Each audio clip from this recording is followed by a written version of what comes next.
তাকবীরে তাশরিক আর তালবিয়া ব্যস্তম আছে।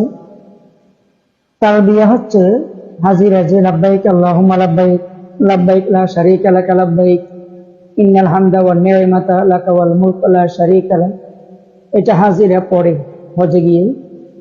অনেকে তালবিয়া আর তাকবীরে তাশরিক ডিফারেন্ট করতে পারে না।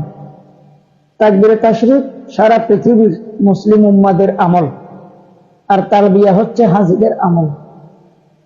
তাকবীরে তাশরিক হচ্ছে আল্লাহু আকবার, আল্লাহু আকবার, লা ইলাহা ইল্লাল্লাহু, আল্লাহু আকবার, আল্লাহু আকবার, ওয়ালিল্লাহিল হামদ।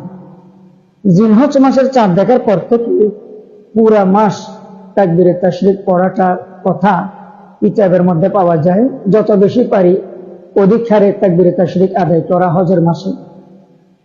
বিশেষ করে হাদিস শরীফে আছে জিলহজ মাসের 9 তারিখ ফজর থেকে 13 তারিখ আসর পর্যন্ত এই 5 দিন 23 ওয়াক্ত ফরজ নামাজের পরে তাকবীরে তাশরিক পড়া ওয়াজিব। এই 13 তারিখ মাগরিব এশা বাদে বাকি 23 ওয়াক্ত 9 তারিখ ফজর থেকে 13 তারিখ আসর পর্যন্ত তাকবীরে তাশরিক পড়া ওয়াজিব। পুরুষেরা উচ্চ স্বরে পড়বে, মহিলারা নিম্ন স্বরে পড়বে। জামাতে নামাজ পড়লে সালাম ফিরানোর পরে ওই 5 দিনের মধ্যে আইয়ামে তাশরিকে ইমামের যদি পড়তে মনে না থাকে তাহলে মুসল্লিরা পড়া আরম্ভ করে দিবে।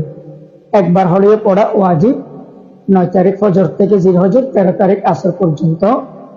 এটা আমরা আমল করার চেষ্টা করবো ইনশাআল্লাহ।